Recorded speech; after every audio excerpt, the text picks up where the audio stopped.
Hola, ¿qué tal? ¿Cómo están? Les saluda Verónica Insausti. Bueno, les cuento, ¿ustedes sabían a cuánto ascendió la deuda pública de los países de nuestra región a finales del 2023?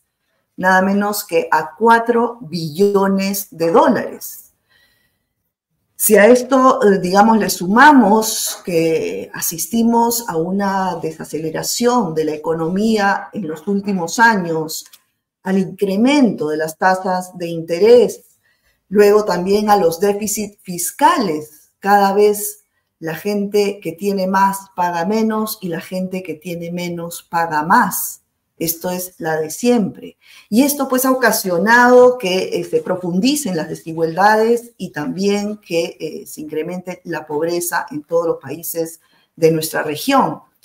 Urge una nueva arquitectura financiera de deuda y también de nuevas reglas fiscales para que finalmente la humanidad sea sostenible.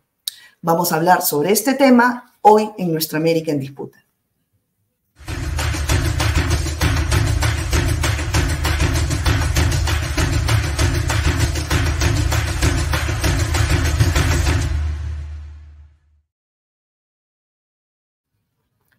Hola, ¿cómo están? Bienvenidos a esta nueva edición del programa Nuestra América en Disputa. Estamos en vivo y en simultáneo por las señales de YouTube y redes sociales de nuestraamerica.tv, NTV Noticias, Huayca, CDC Ecuador y CD Trabajo Colombia. A partir de ahora los invito a que pregunten, hagan sus comentarios sobre el tema que vamos a abordar el día de hoy.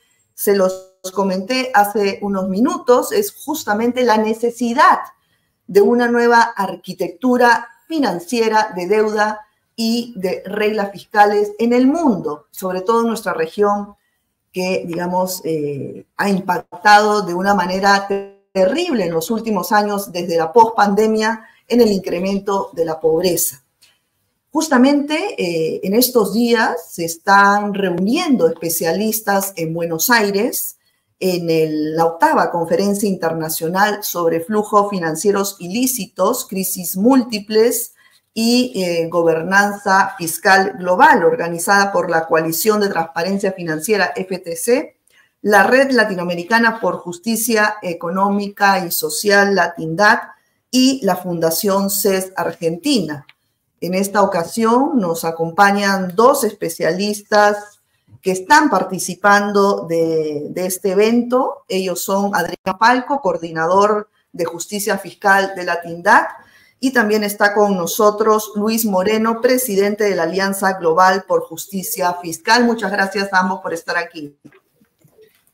Gracias, Verónica. Gracias, Verónica. Muy bien. Buen día. Luis, empezamos contigo.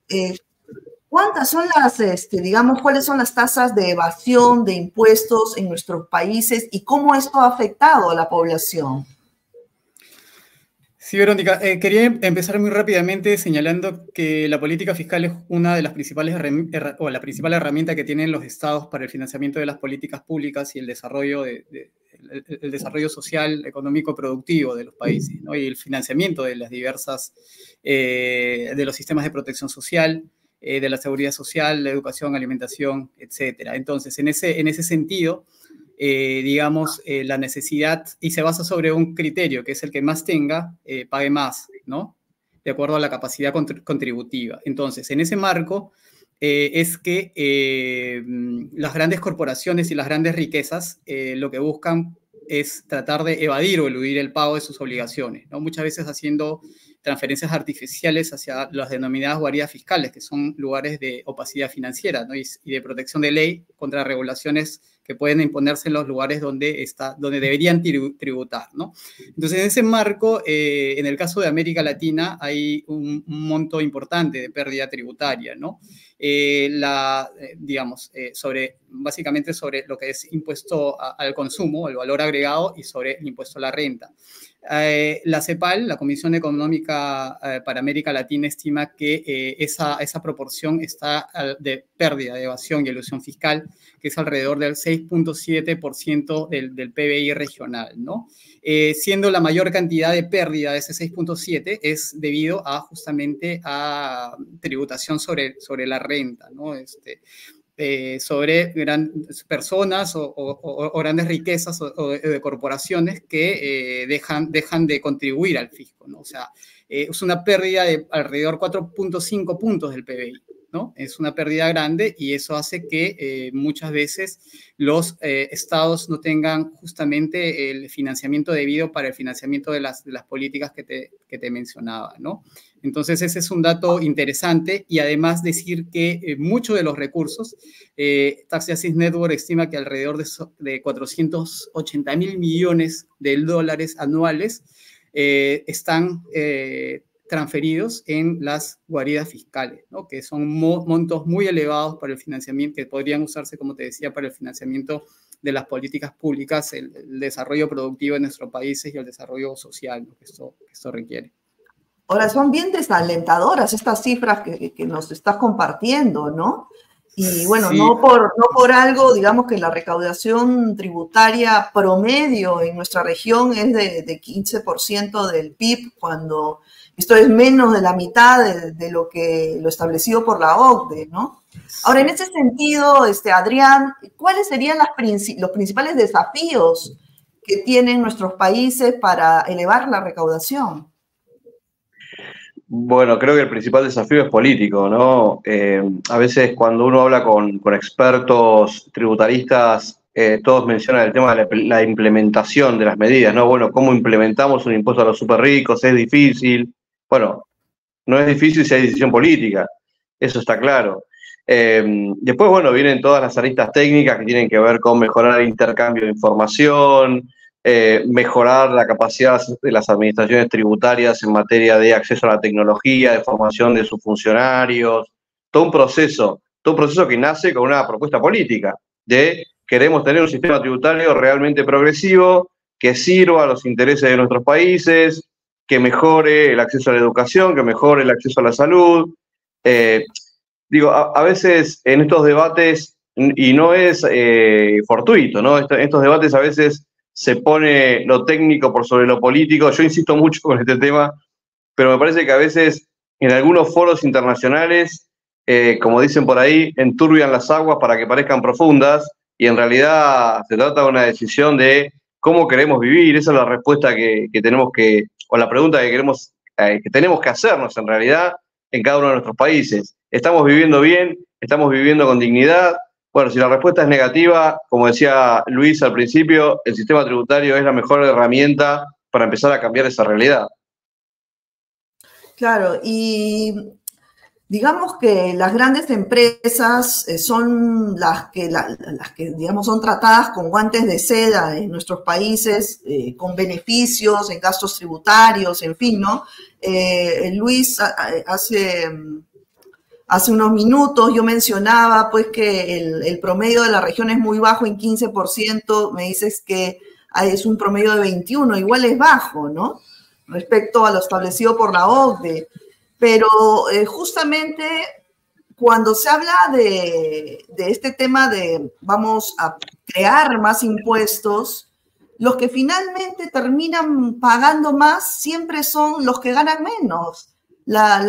Digamos, la clase media, cada vez más pulverizada, ¿no? Pero las grandes empresas siguen teniendo todos estos beneficios tributarios. Entonces, ¿cómo está afectando esto en la recaudación de nuestros países?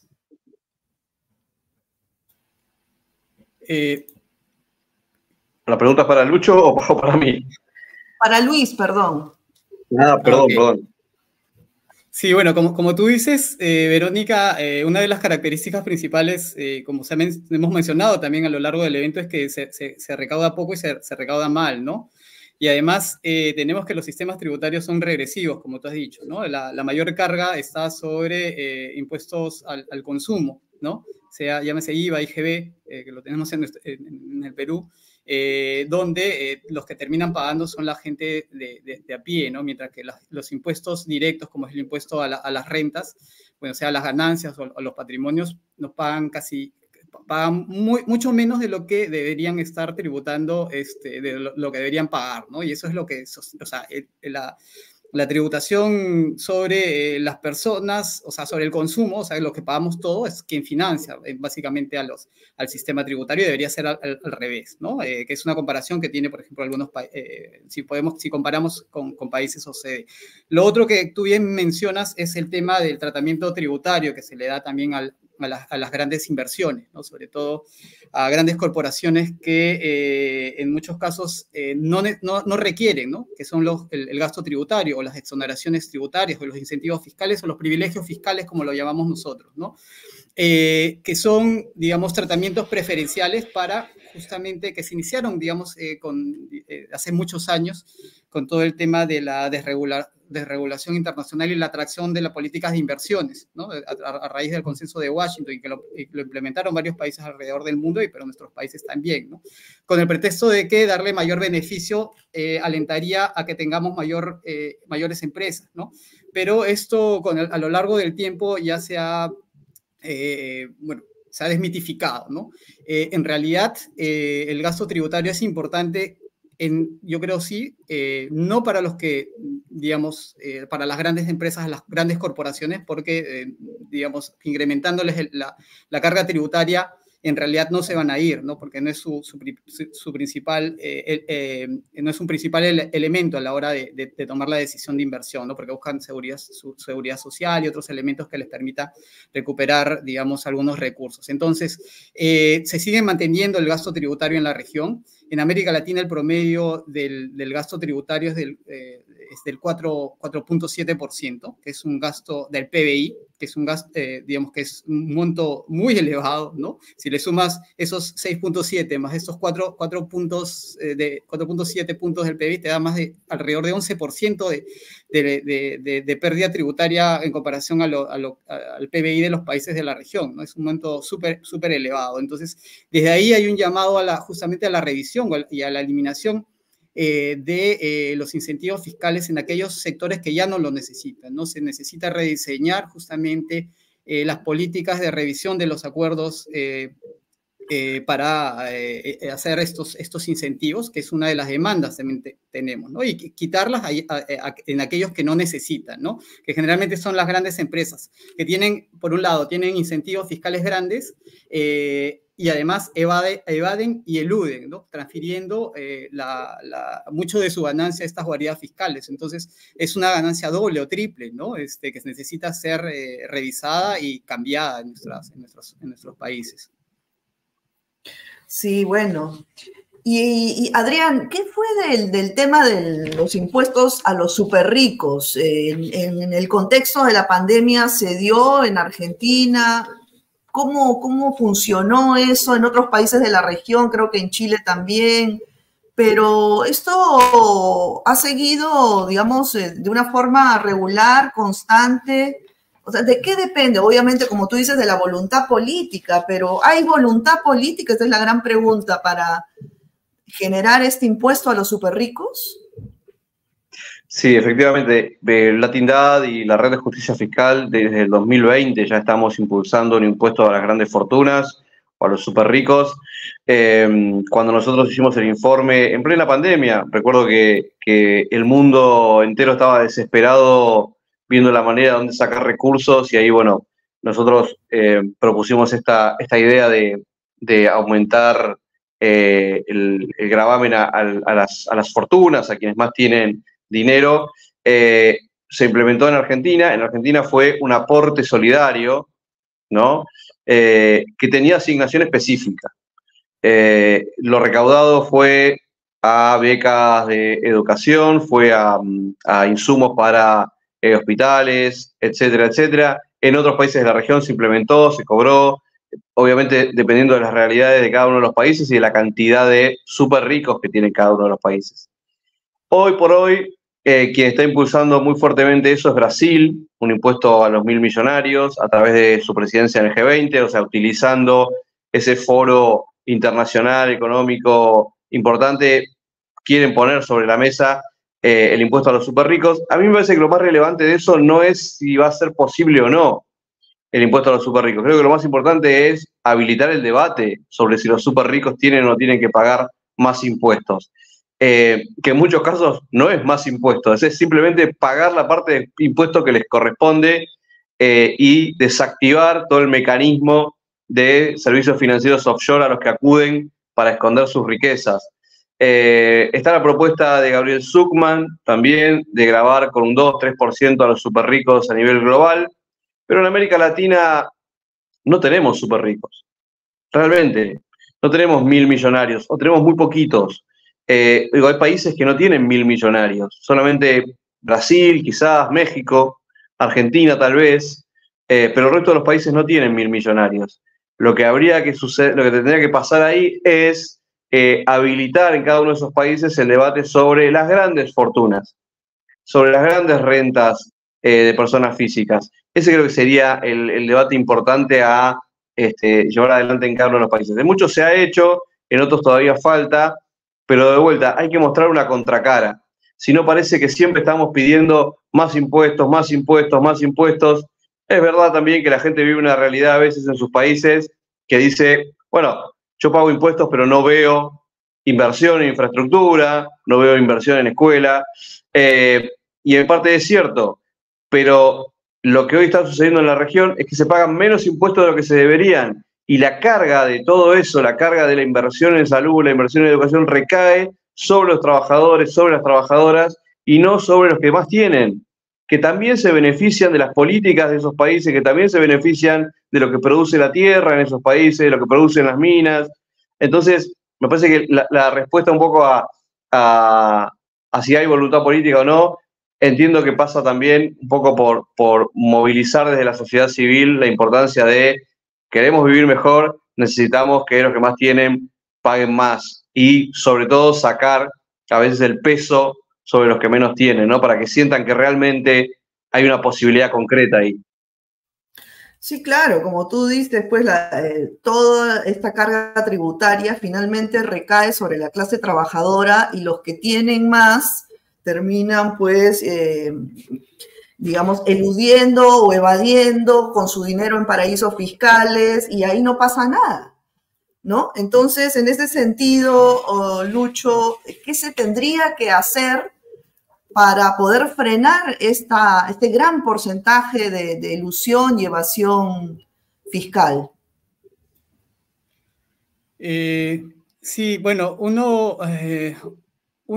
bueno, desde sociedad civil hemos impulsado diversas medidas, diversas reformas para poder promover la transparencia, ¿no? La transparencia financiera o fiscal es un elemento clave, digamos, para saber dónde realmente está oculta la riqueza, ¿no? Y tratar de recuperarla, ¿no? Entonces, para eso hay una serie de elementos o de medidas que se han ido implementando. Algunas han sido ido implementando por algunos organismos intergubernamentales como la OCDE, que son medidas que también de una u otra manera la sociedad civil las vino levantando ya desde hace mucho tiempo.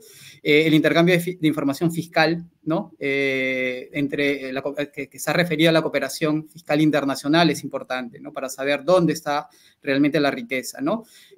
Los temas de desagregar las cuentas contables, por ejemplo, de las grandes corporaciones transnacionales, o incluso generar, digamos, mecanismos de transparencia a través de los registros de beneficiarios finales públicos para saber quién es el dueño final de la riqueza, ¿no? Y cómo y desenmascarar esas caparazones o esas capas que hay detrás de cada una de las, digamos, detrás de la riqueza final, de quién tiene la riqueza final, pero también es necesario implementar algunas otras medidas, ¿no? Que se puedan seguir sumando, como por ejemplo tener registros globales de activos para saber quiénes son las grandes riquezas, ¿no? Y dónde están también, ¿no? Entonces, hay que complementar con esas medidas para frenar la evasión y elusión fiscal, creo, en nuestros países, pero también se requiere la cooperación regional, la decisión política y la cooperación global para poder darle freno, digamos, a este flagelo que sufren sobre todo los países en desarrollo, que son los que más sufren, digamos, de la pérdida tributaria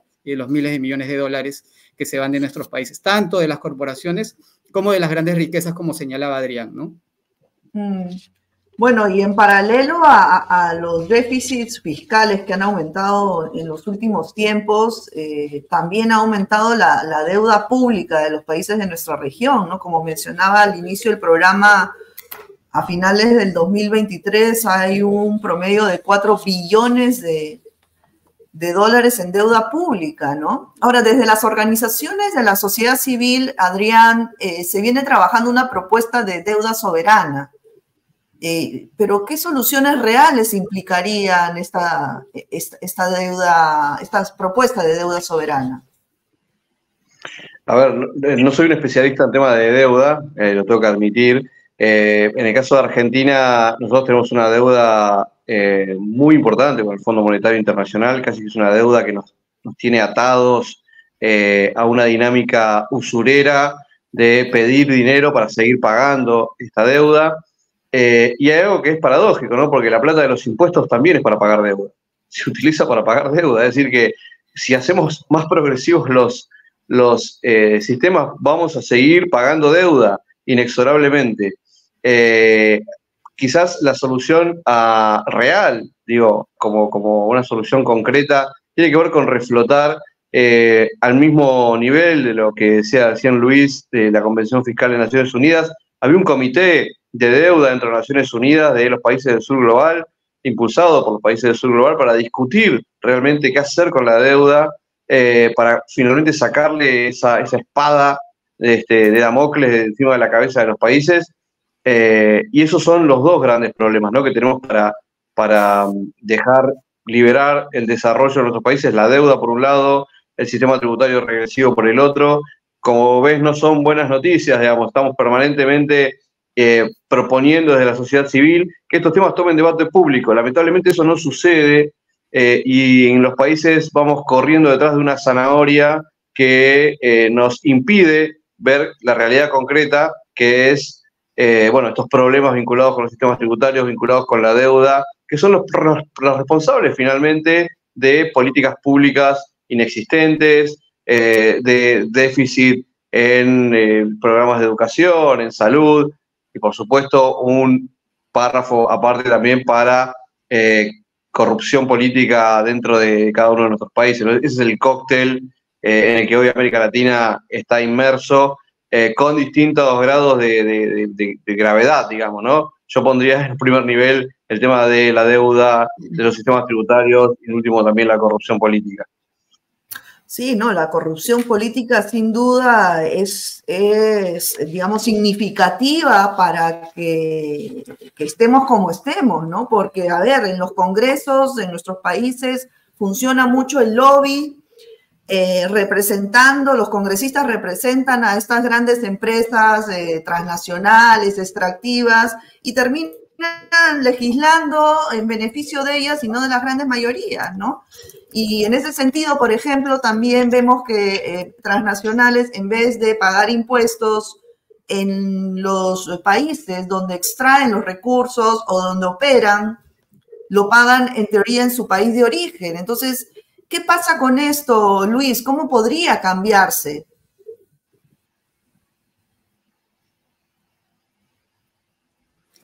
Sí, Verónica, tuve un pequeño desfase en la pregunta, en la parte de esa última. ¿Me podrías repetir, por favor? Sí, te hablaba de que muchas empresas transnacionales, en vez de pagar en los países donde están operando, en el caso de las empresas extractivas, ¿no? También, por ejemplo, donde extraen los recursos, ellos pagan la mayoría de los impuestos en sus países de origen.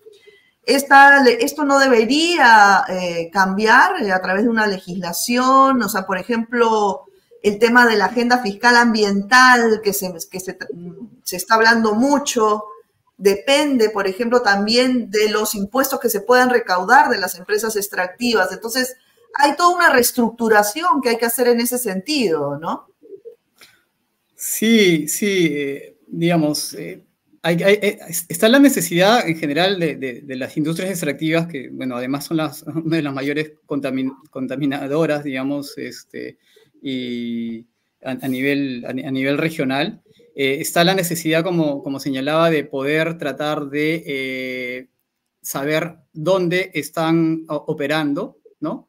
Dónde trasladan sus ganancias artificialmente, bajo la diversidad de mecanismos que tienen, ¿no? Incluyendo la manipulación de los precios del comercio, ¿no? De sus productos, tratando de sobrevaluar o sobrevaluar, digamos, los precios, dependiendo de cómo les conviene a ellos tributar donde está su riqueza.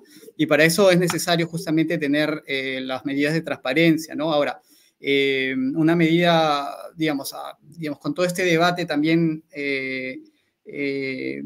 que ha surgido, entiendo que lo que estabas preguntando también es por la parte ambiental, ¿no? Se han empezado a generar diversas medidas relacionadas a impuestos ambientales, ¿no? Para recuperar también una importante cantidad de recursos, ¿no? Y de alguna manera también desincentives, digamos, algunas prácticas de polución que tienen las grandes empresas y de deforestación, digamos, de nuestros países, ¿no? De nuestra región, ¿no? Que en el caso de América Latina tiene el pulmón más grande de América Latina, ¿no? Es el pulmón, el pulmón del aire de América a nivel mundial, entonces, del mundo, ¿no? Entonces, para eso es necesario también empezar a pensar cómo generar una agenda de trabajo relacionado a impuestos ambientales, ¿no? Al desincentivo justamente de estas economías generadores de los impactos de los gases de efecto invernadero y de polución a nivel global, ¿no? Hay algunas iniciativas, de hecho, algunos países han ido implementando medidas relacionadas a impuestos ambientales, ¿no? Hay algunas otras medidas también a raíz de la generación del impacto climático, ¿no? Y lo que conlleva también esto, incluso para las economías de nuestros países y la vida en general. Medidas como, por ejemplo, tratar de impulsar algunos impuestos medioambientales, como podría ser el impuesto al carbono, ¿no? Que es una medida también que algunos países lo vienen haciendo algún tipo de propuesta. Hay algunos países en América Latina y a nivel global que lo usan, todavía se está viendo qué tan beneficioso es, como es el impuesto al carbono, ¿no? De hecho, por ejemplo, Colombia está proponiendo una propuesta de tener un impuesto mínimo medioambiental a nivel global, así como hay un impuesto mínimo para las grandes empresas, debería haber un impuesto mínimo medioambiental, ¿no? Sobre todo de emisiones de carbono a nivel global, que también lo está proponiendo, y es una de las agendas que seguro, que va a tomar mucho realce, digamos, en estos años, y que hay que darle mucha importancia, ¿no? Por lo que connota también digamos, la necesidad de desincentivar este tipo de energía basada en fósiles, en energía fósil, ¿no? Y tratar de cambiar el sistema de la matriz energética a nivel global, ¿no? Entonces, la política tributaria desde ahí tiene un rol preponderante también para lograr que esto suceda, pero como había señalado, creo que también Adrián, es un rol también, es una cuestión de decisión política que deberían tener nuestros gobiernos para poder llevar a cabo este tipo de iniciativas. Ahora, ¿qué gobiernos, Adrián, están más avanzados, gobiernos de nuestra región hablo, ¿no? En el sentido de una legislación regulatoria para combatir los flujos financieros ilícitos. ¿Qué países están más avanzados y qué se necesita? O sea, ¿de qué forma podríamos articular esfuerzos entre países para finalmente detectar estos flujos financieros ilícitos? Bueno, es cierto que se ha avanzado mucho, lo decíamos mucho en los eventos que estamos participando ahora en Buenos Aires. Se ha avanzado mucho en legislación regulatoria para combatir estos flujos financieros ilícitos, pero también es verdad que falta mucho. Se están dando espacios a nivel regional, supranacionales, para discutir justamente estos temas. La Plataforma Tributaria de América Latina y el Caribe, que hoy lidera Chile con el apoyo de la CEPAL, es un espacio interesante para mejorar esa articulación, incluso proponer nuevas ideas en relación a aspectos regulatorios, pero siempre discutimos lo mismo, ¿no? Es el intercambio de información, es saber quién es dueño de qué y en dónde, para identificar con claridad dónde esa persona está tributando o no está tributando. Eso es central. Combatir la opacidad creo que es el aspecto central para combatir los flujos financieros ilícitos.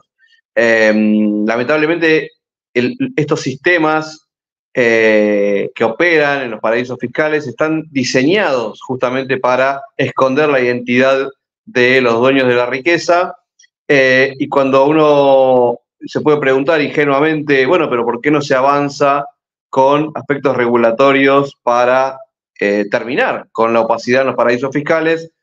Bueno, simplemente dándose cuenta de quiénes son los dueños de esos paraísos fiscales, uno entiende por qué es imposible o muy difícil aplicar ahí regulación, ¿no? Los paraísos fiscales más grandes del mundo, bueno, sus propietarios son la City de Londres, los Estados Unidos, que también sufren, en menor medida, por supuesto, pero también sufren, digo, estas cuestiones vinculadas con la opacidad.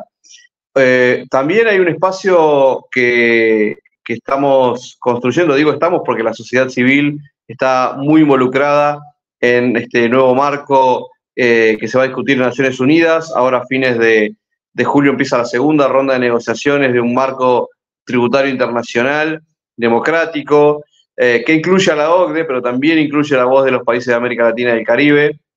Esperemos que ese espacio sea también un espacio de discusión para trabajar no sobre legislación, porque digo, eso depende de los parlamentos de cada uno de los países, pero sí de tener con un panorama un poco más detallado y generar algunas propuestas, algunos protocolos de intervención que se puedan usar para poder guiar a nuestros legisladores y legisladoras en la toma de decisiones para combatir estos flujos financieros.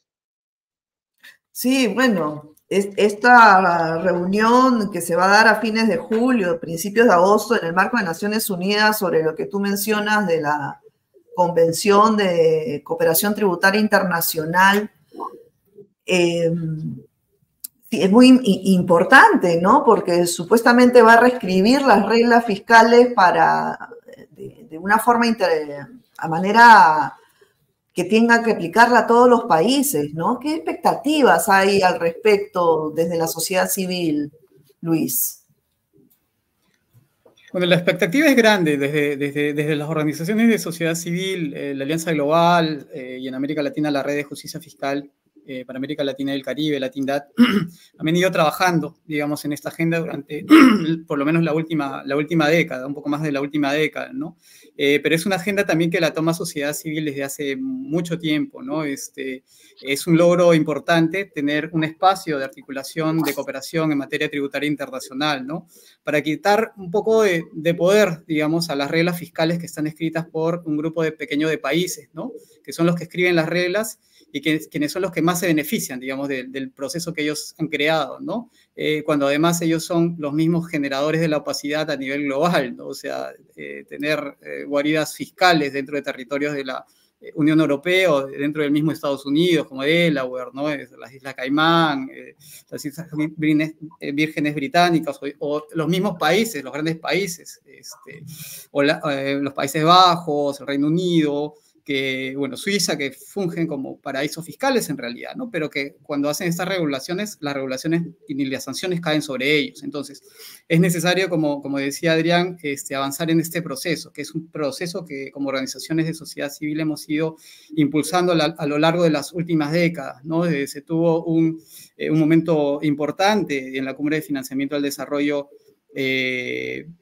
del 2002, con el informe Cedillo, que dio justamente, se impulsó la necesidad de tener un espacio de articulación internacional para dialogar sobre los temas tributarios internacionales, pero que no tuvo impulso sino nuevamente hasta el 2015, en la Cumbre de Financiamiento de Addis Abeba, donde se estuvo a punto de lograr, pero donde durante todos estos, por lo menos 20 o 22 años, han sido las grandes potencias las que han ido bloqueando este proceso. Pero finalmente se logró a fines del 2023, mucho por impulso también de la Unión Africana y de los países africanos para poder posicionar el debate, ¿no? Entonces, desde ahí hay una expectativa grande en cómo tratar de cambiar las normas para equiparar la tributación en igualdad de condiciones, ¿no? Para que no sean solamente un grupo de pequeños países los que se beneficien, sino también que sea el conjunto de países, ¿no? Tratando también imponer las agendas temáticas importantes que requieren nuestros países, ¿no? Las agendas ambientales, las agendas por los derechos humanos, las agendas de la progresividad fiscal, por ejemplo, ¿no? O sea, es un espacio de articulación global, pero que también tiene un componente nacional y regional, donde debería estar articulado todo ese proceso, ¿no? Y como dices, es un proceso que se está armando con los términos de referencia que digamos, del primer borrador que está saliendo, pero que todavía se espera tener, digamos, el borrador final o el documento final de estructura de la convención hacia fines de este año, ¿no? Entonces, desde ahí también el rol de la sociedad civil ha sido también posicionar los debates y las interseccionalidades que tiene la justicia fiscal para poder hacer más justos, progresivos, transparentes los sistemas tributarios y donde también, como decía, la cooperación internacional en igualdad de condiciones se dé, ¿no? Ojalá, ¿no? Y bueno, ha sido grande el esfuerzo que se ha hecho desde las organizaciones de sociedad civil, no solamente desde América Latina y el Caribe, sino también desde organizaciones del sur global, ¿no? Que han ido en los últimos años articulando esfuerzos y gracias a eso es que se está discutiendo este primer borrador. Bueno, muchísimas gracias Luis Moreno y Adrián Falco por su participación en el programa. Espero tenerlos muy pronto nuevamente. Hasta otra oportunidad. Gracias. Gracias. Gracias, Verónica. Chao. Bueno, amigos, ha sido todo por hoy. Nos vemos en una próxima oportunidad en el programa Nuestra América en Disputa. Cuídense mucho. Chao.